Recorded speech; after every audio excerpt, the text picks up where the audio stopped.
Thank you for tuning into Hilantra podcast. Get ready for a dose of holistic wellness talks to help you achieve optimal health. Enjoy this episode.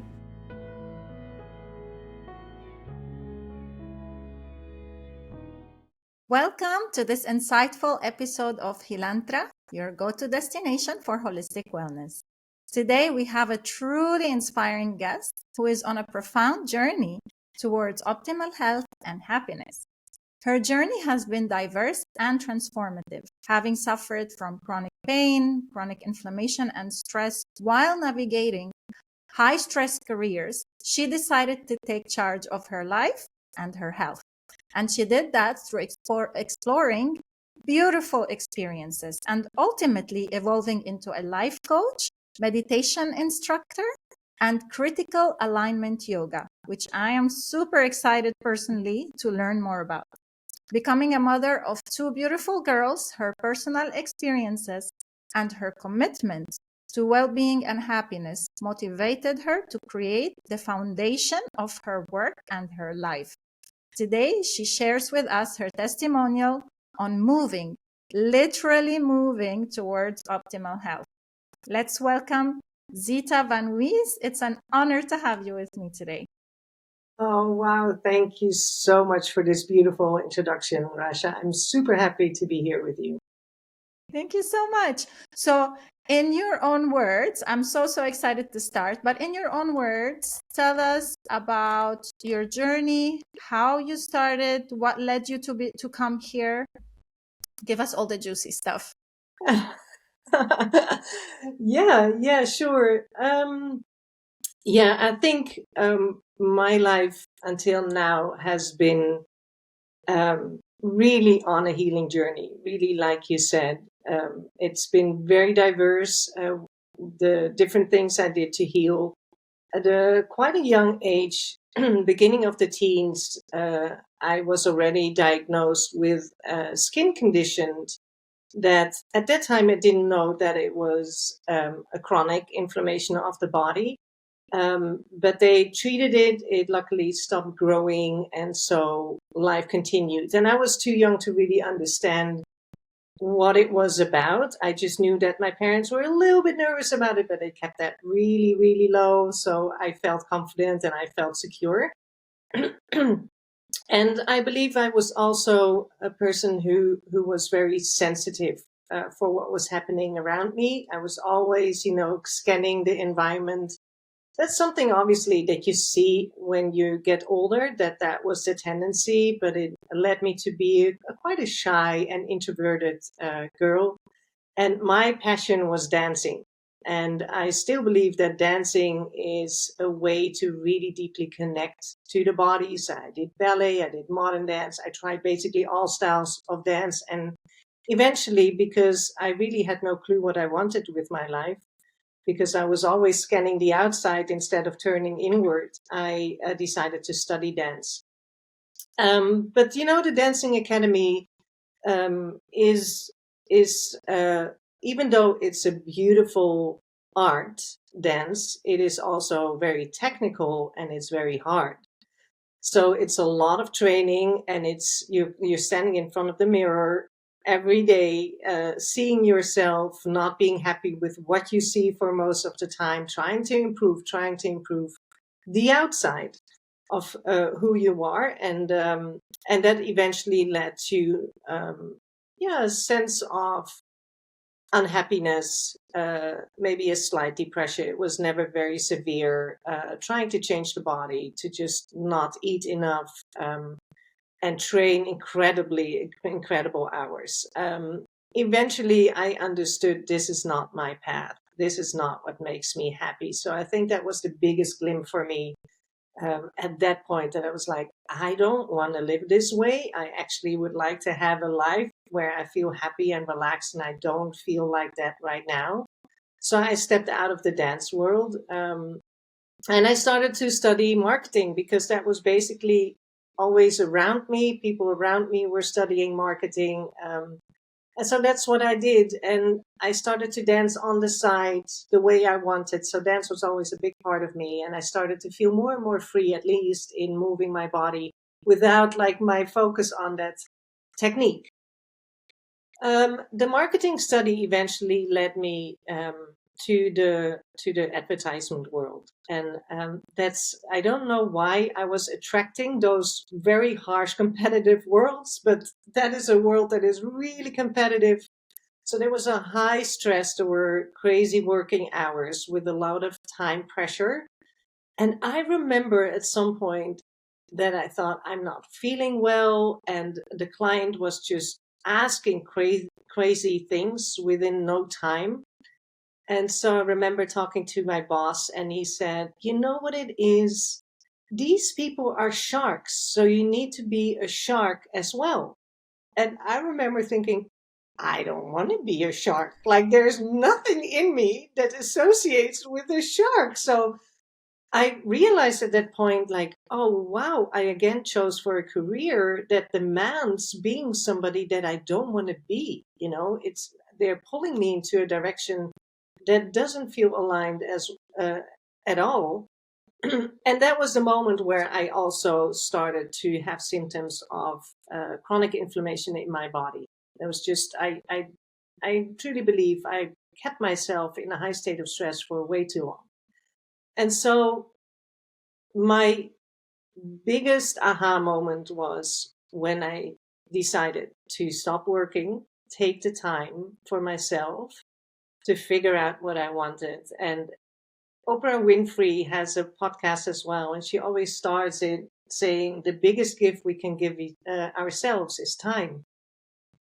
And I truly believe that is true. The world around us is so incredibly fast these days, that just sitting still and daydreaming about the day and allowing ourselves for the mind to just slowly unravel was never present for me, because I was way too much focused on what was happening around me.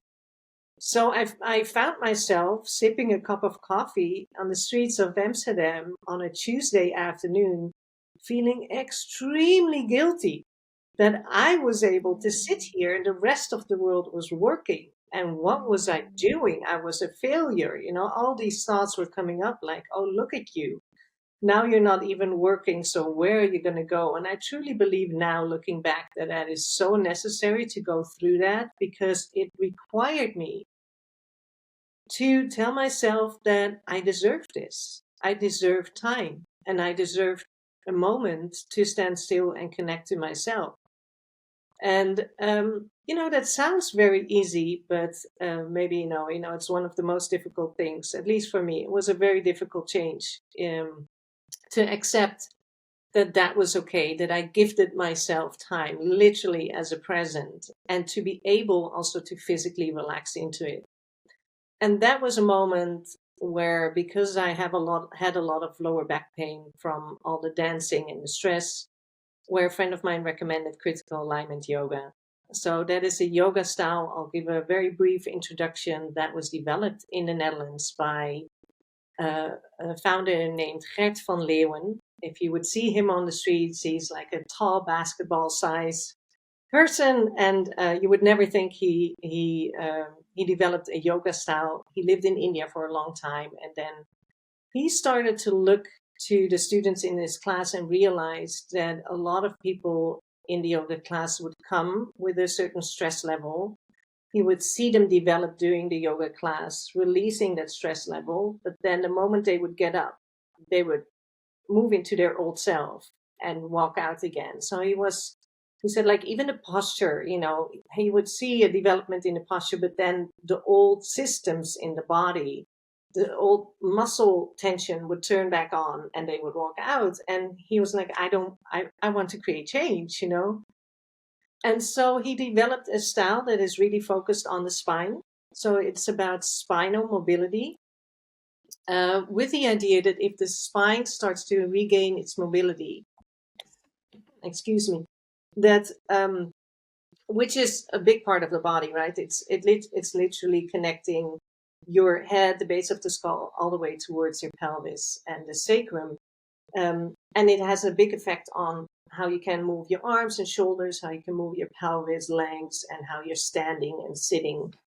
Um, And so he said, when the spine is able to regain its mobility, the body will lose that sense of fragmentation that happens when there's a lot of tension. We start to feel parts of our body instead the body as a Wow. whole. And so when we start to feel that the body can move as a whole, then your sense of being starts to regain that sense of wholeness as well.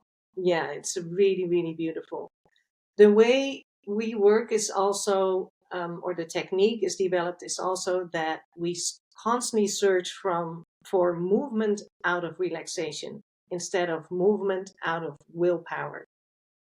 And we learn Wow. to do any movement out of willpower, right? In life, that is like we are so mind driven.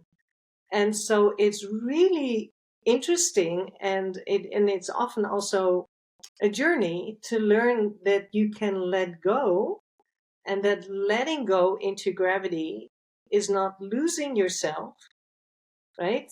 You're not like falling apart, but that letting go into gravity actually creates an energy that brings you back in a sense of wholeness and completeness.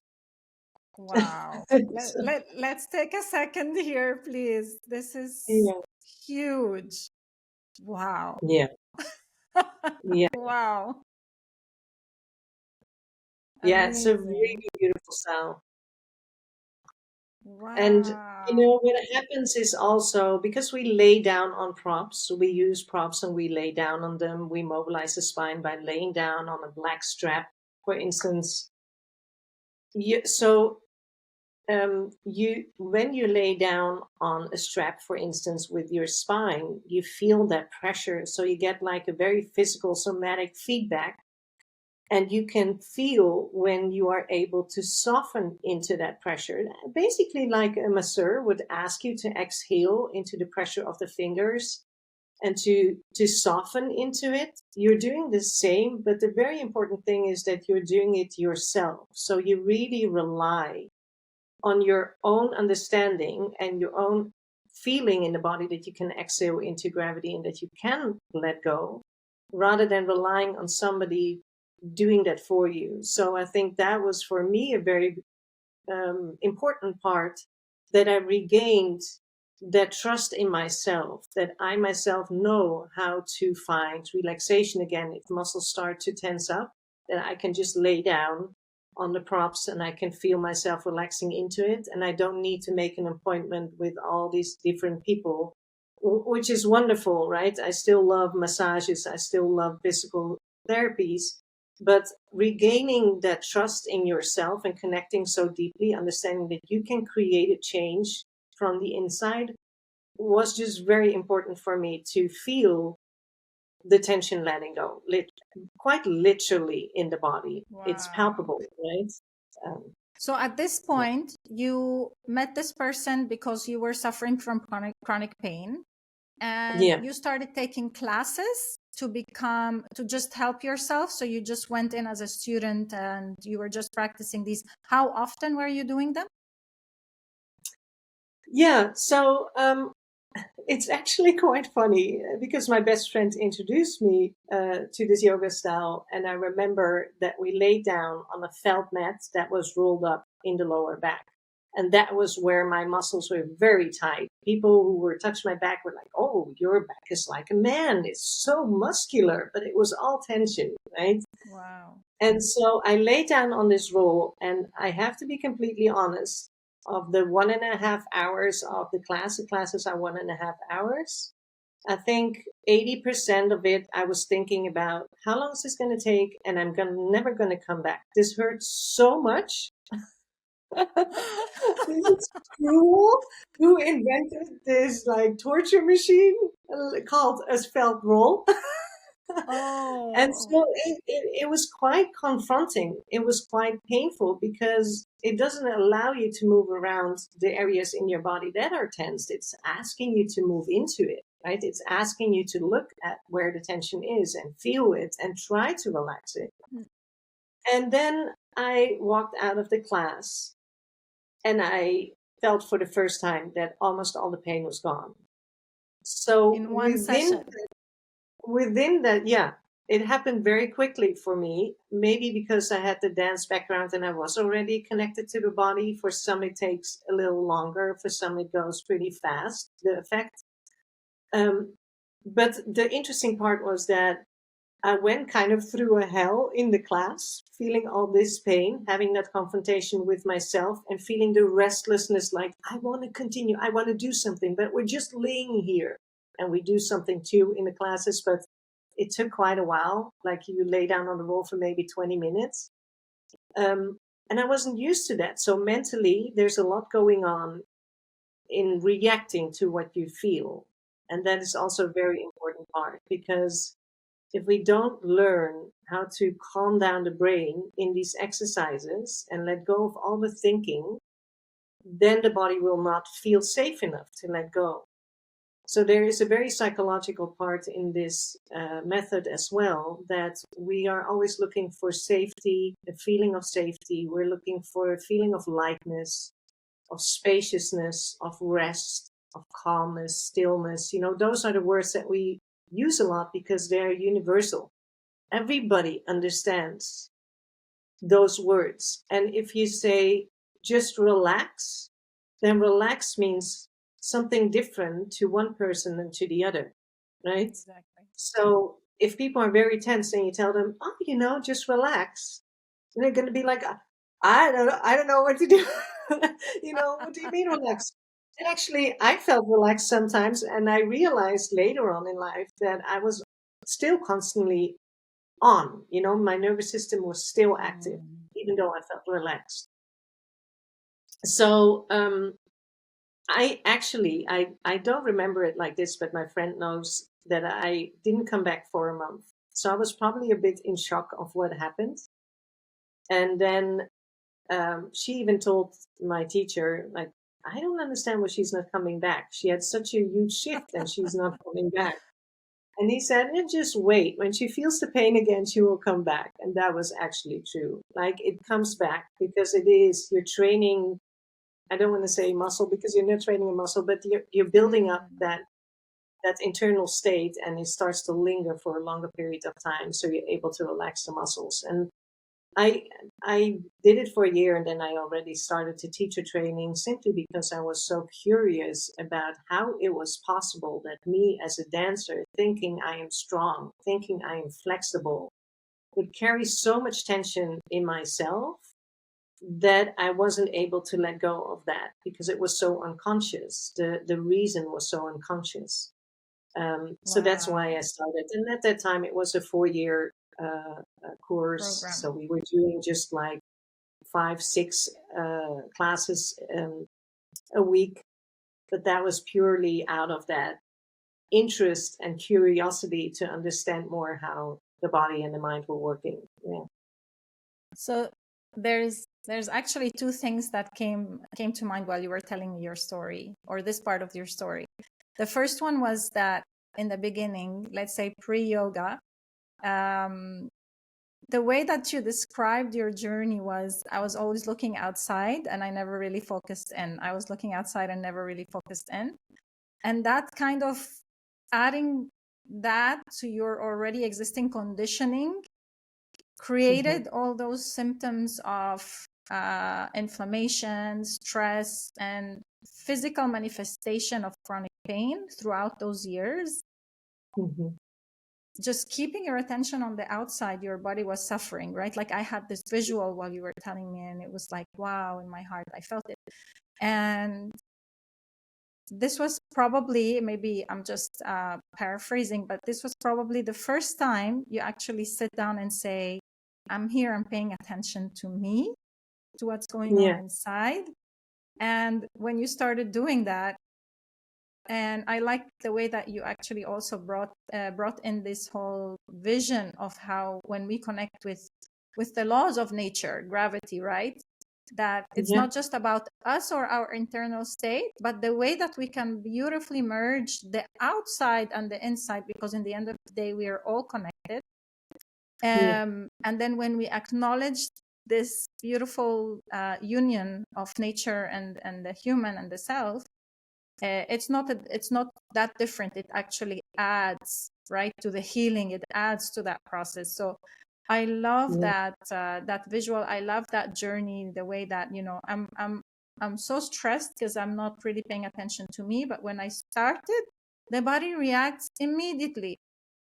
Yes, you said that it took you one session and then the pain was gone, but then it came back because of the conditioning, the old conditioning. Yeah. But it took Yeah. you a whole month to come back, which means just one session, just giving your body that little bit, 1 hour and a half after years of, not doing any of that properly, just 1 hour and a half gave you a month. So imagine if we just take a little bit of time every day with intention, what is the human and the body capable of, right? So Yeah, you let's said that continue. very good. Wow. Yeah. Yeah, and I also think, I wonder always, like, why did it take me such a long time to go back? And I think it really points to also the conditioning of our lives. We feel feel safe in the way we have lived our life for such a long time. And then suddenly breaking that by going to a yoga class every day, every second day, or 3 times a week, whatever works for you, um, and allowing the nervous system to let go and feeling that there is a change in the body, I think unconsciously was so new to my system that was kind of like pushing it away, like, oh, I don't know what's happening there. Let's not go there again. It might be dangerous. And that's all unconscious.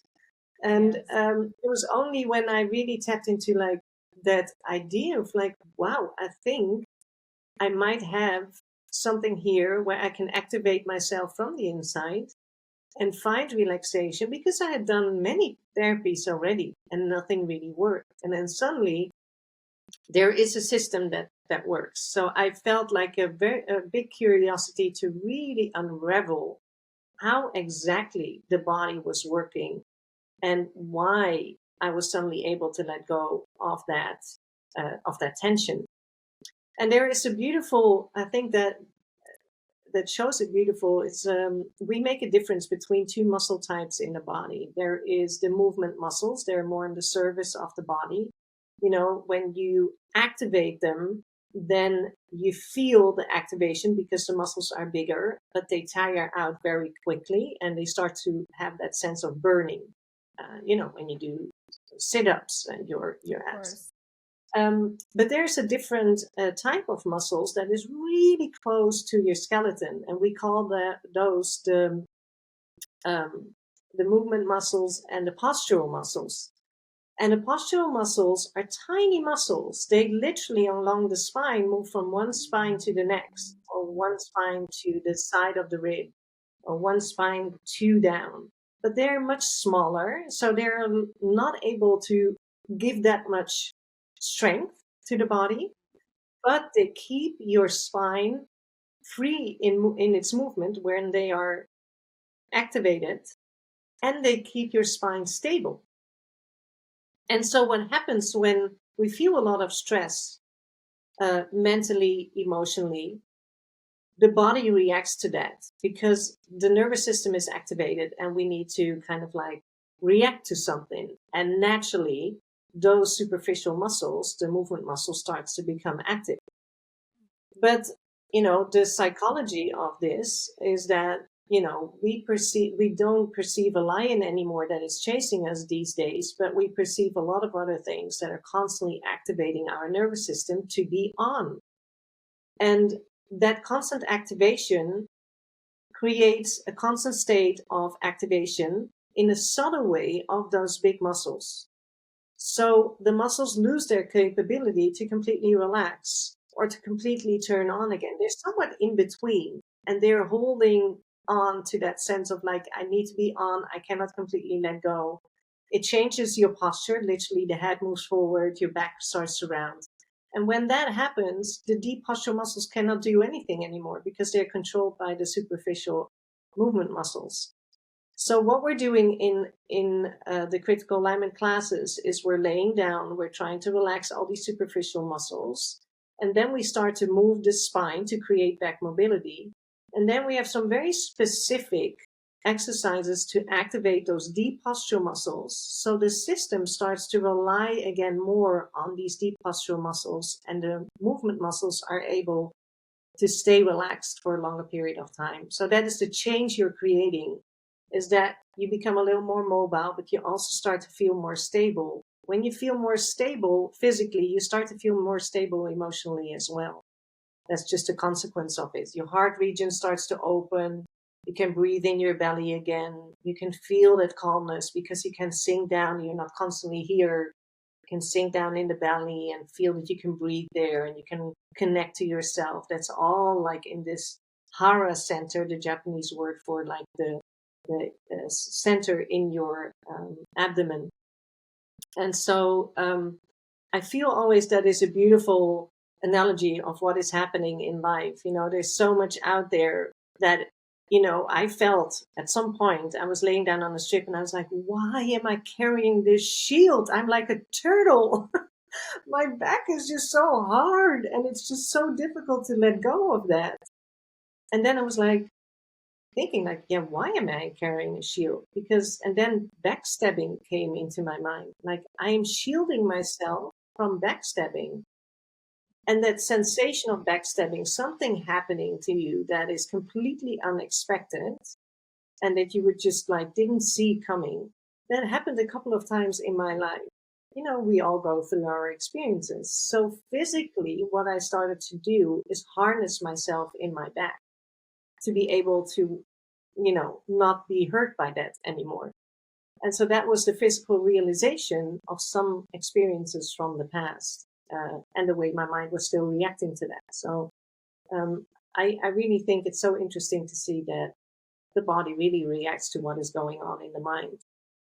Thank you, by the way, for explaining that. It was so beautiful to connect to the self. Like, we're not practicing this at this moment, but just by you describing the postural muscles, the external muscles, I kind of went in and I had a moment with myself, with my physical body. And I'm like, Mm. I understand what you're, you know, I understand who you are. I understand what you do for me. Thank you. This was going on inside me while you were talking. So thank you for that. And Mm. my question was, did you start realizing the emotional, let's say, emotionally what you were suppressing after you started releasing the physical tension? So was that your journey? Because for everybody's different.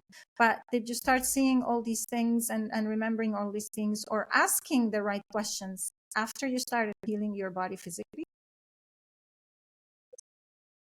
Yes, those deeper questions definitely came from that physical experience. And when I started to trust on the fact or realize, I would say more, and physically feel that those tensions in the body were actually carrying a message for me. So while I was doing, for instance, critical alignment yoga, the the inflammation in the body would sometimes soothe and sometimes be a little stronger. And so I would constantly ask myself, like, why is that something that becomes active and then goes away again, becomes active and then goes away again? And at some point, because I had experienced those physical realizations of mental habits, you know, mental ways of thinking, I also started to question, why is this in my life? You know, you start to become curious about that too. Because from, even though I'm very grateful for the Western medicine world and the medications that did help for a long time, I felt I reached a glass ceiling there, that, you know, the only way to move ahead was taking more and more and more medication or trying a different medication. And I reached a point where there was literally no medication that was really working anymore. And I was just not willing to go to the extremely strong medication because I felt then I'm going to soothe a message in myself. I'm just going to numb something in myself that needs to come out. right? And so I took that responsibility for myself, and I said, no, I don't want to keep doing this. I want to understand why this disease, it is a dis-ease. You're out of your ease state. Why that is happening to me? And that is also when I started to look more for the life coaching or the meditations, where I started to turn even more within and understood, wait a minute, everything that I'm thinking is actually not me. Somebody once told me, you are not what you're think. No, you have thoughts, but you are not your thoughts. So thoughts are coming Beautiful. up out of the conditioning, and you just think the same thing over and over again. But you're actually standing behind that, and you can allow those thoughts to take over your life, or you can observe them and decide, wait a minute, I have all these thoughts. That's really not aligned. Let's change them.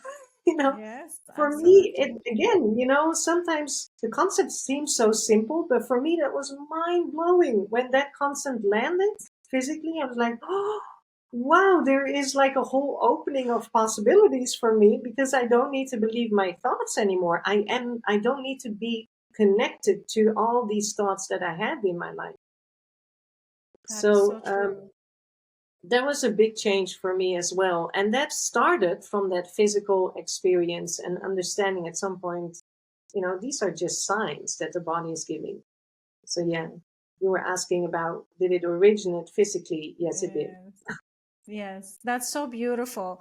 I mean, for other people, their journeys could be different, right? Like for me, it took massive external life-changing events to happen for me to shake me up and say, let's start looking let's start paying more attention to what's going on the inside, so that I can Yeah, start changing my life on the outside.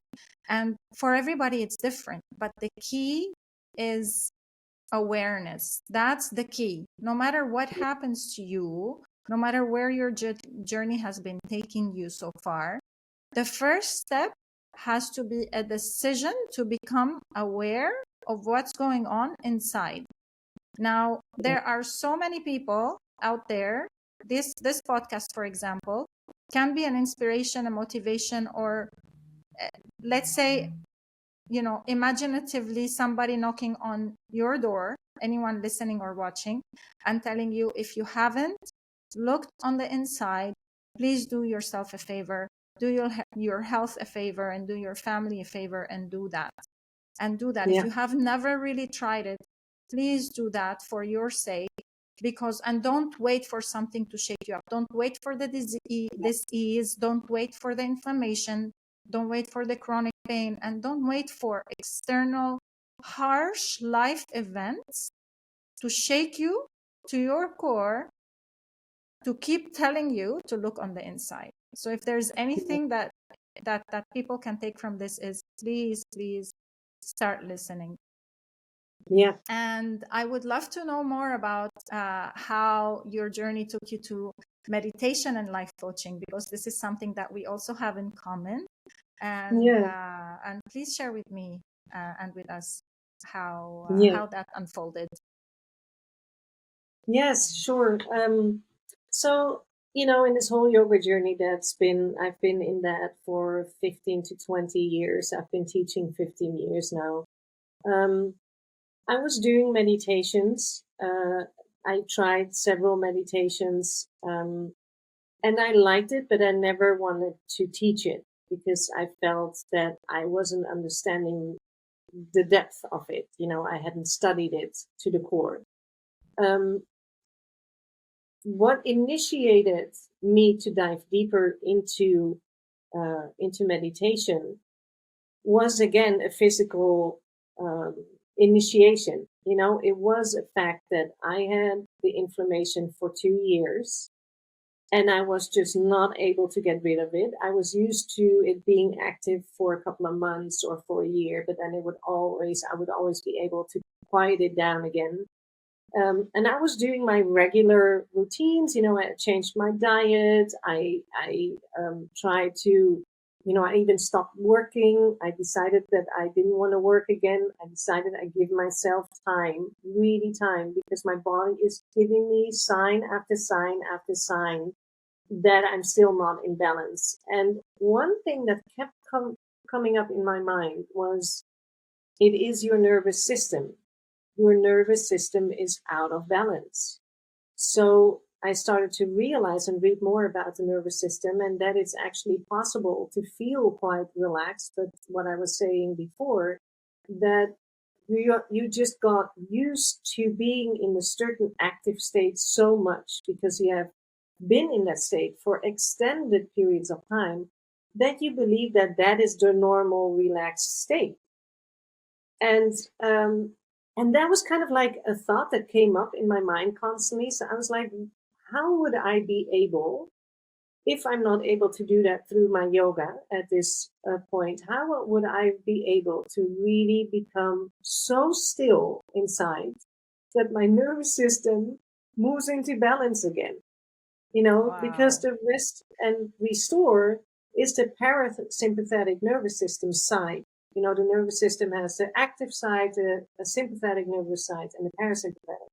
And I knew that rest and repair laid in that other side that I was not able to enter enough so my body would repair. So that was kind of like my global theory. Wow. And then the way, things happen in this world, Joe Dispenza came along in an, Instagram post or in a YouTube video. I don't really remember.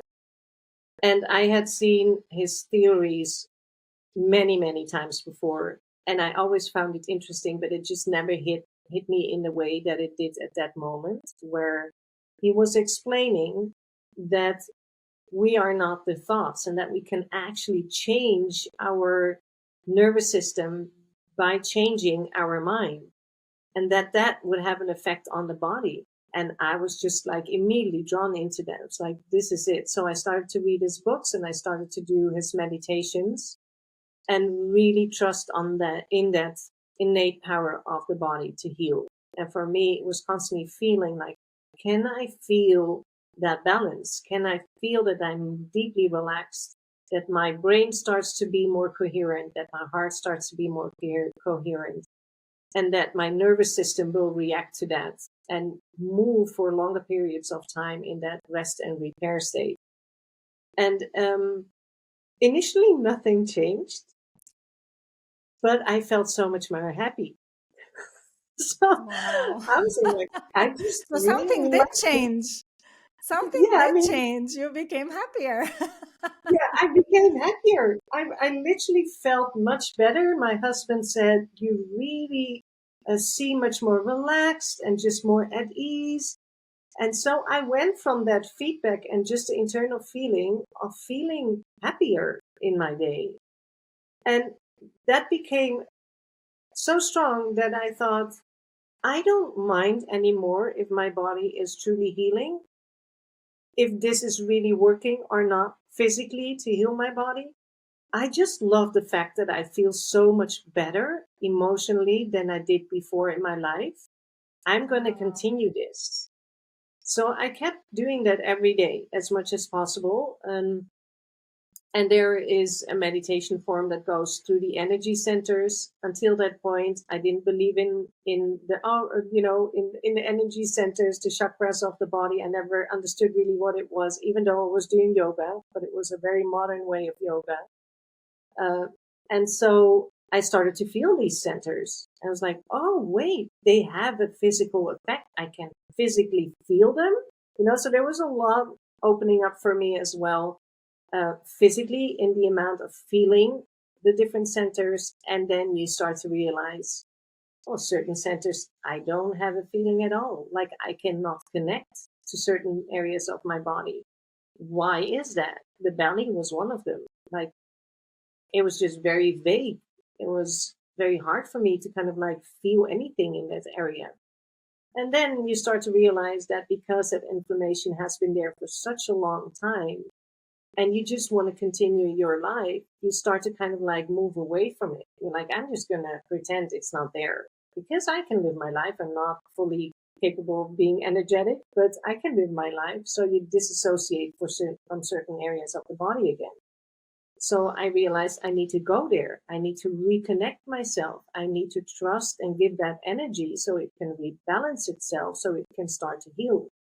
So that was really the reason why I started the meditation and why I am, quite an avid meditation practitioner. I'm sitting every morning. I get up early so my kids won't disturb me. To just have that time, again, time for myself to reconnect on an even deeper and I would say different way than I had done through the critical alignment yoga. That's so beautiful. There's another parallel that I also sensed, which was whether it was when you were healing your physical body or your nervous system / emotional mental body, both of them you needed to sit with the pain. So through the yoga session, you said it was very painful. You needed to sit with the pain in order to allow it to heal. And then when you realized through the meditations, you needed to sit with the emotion or the discomfort of even not feeling anything.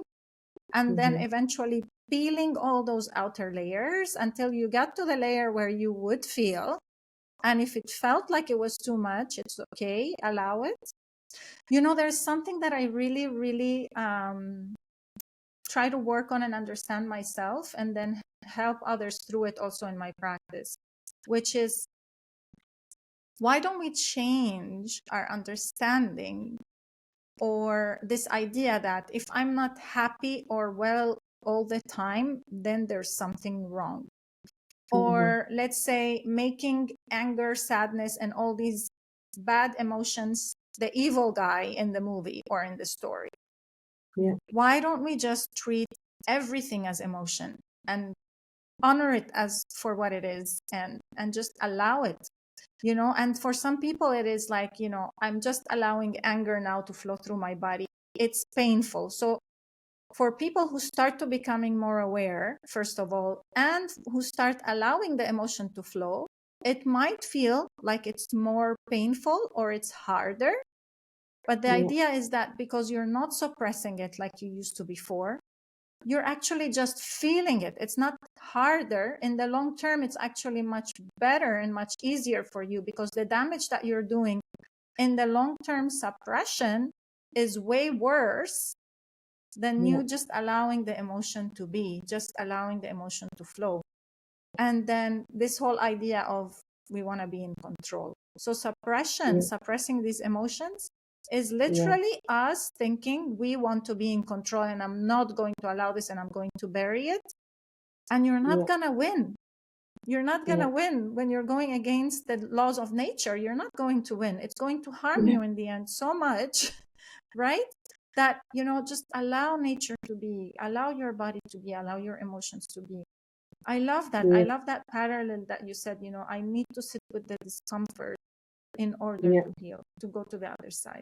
Beautifully. Yeah, and I remember my yoga teacher, that what you're saying, I love that so much. My yoga teacher, we were once laying down, we have a back bender, and we lay down with the back, and the only thing, again, we do is trying to ease into gravity. And as you're easing into gravity, you will slowly bring your spine a little bit more into an extension.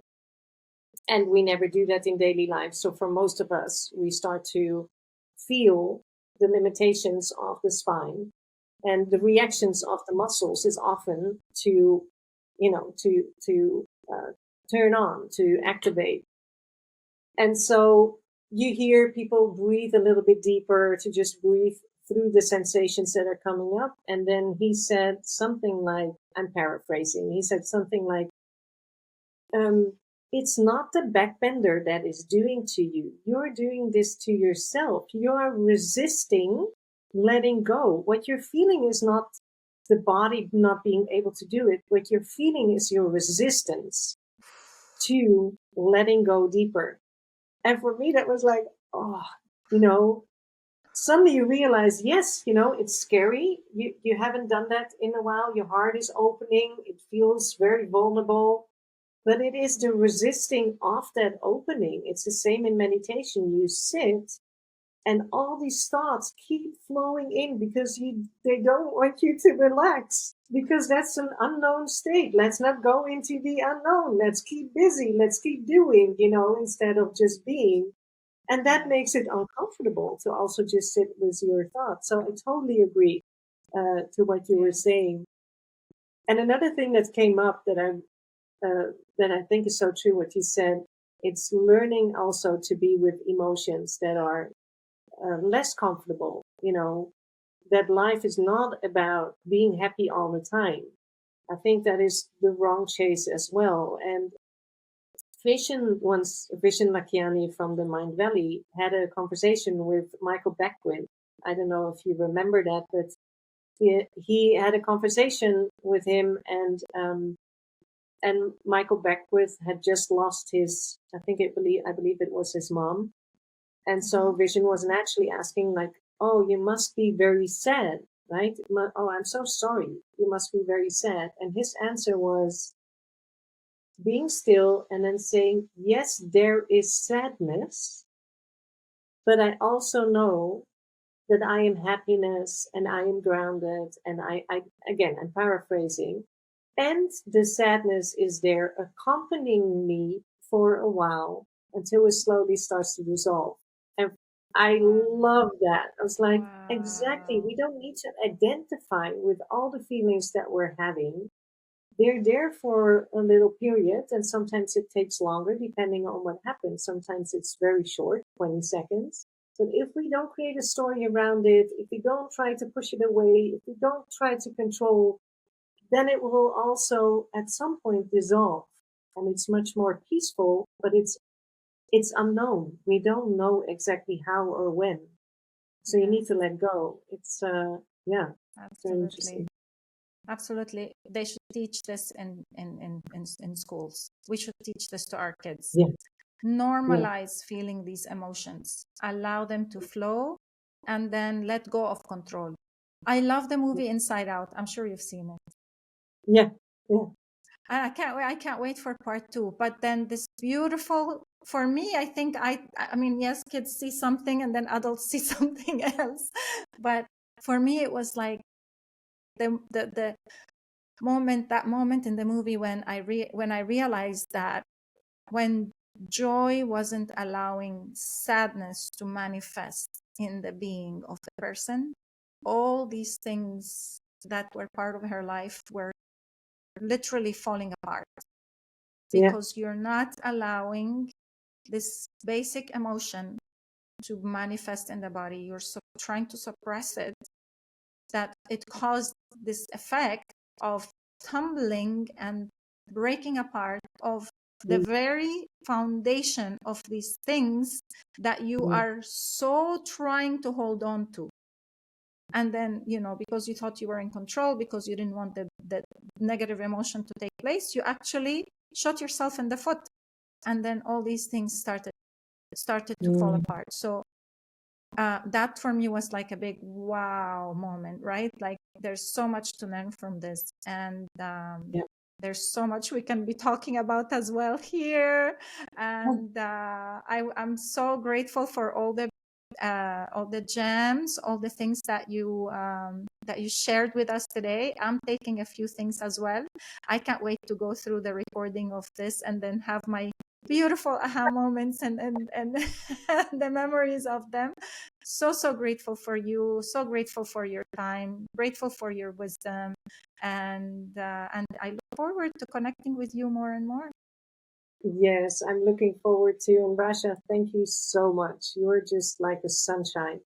You radiate so much energy and so much joy, and it's been such a flow to be in conversation with you, which means that it was just so natural.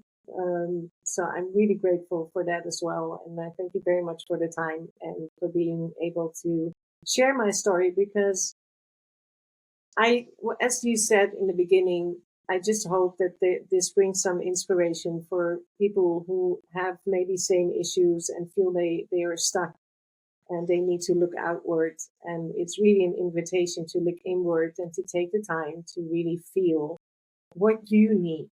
What are your dreams? What is your vision for your health and for your being? And take it from there. Trust on that the information that you need to have is being presented to you, and just look at it a little bit more deeply, and you will see which part to take. So that is what I'm Absolutely. hoping for. Yeah. Absolutely. Thank you for that. And one last thing before we say our final goodbye is, if somebody is interested to know more about the work that you do, can you tell us what kind of things you're planning for in the near future? Yeah, so I will have a retreat already by the end of June. That's going to be in English, and what I'm going to do there is I'm going to combine critical alignment yoga with meditation and with reflection exercises that might incorporate writing, because I feel writing is also very powerful. And so in that, I'm bringing together everything that I learned that helped me to kind of like unravel the knowledge that is already in us.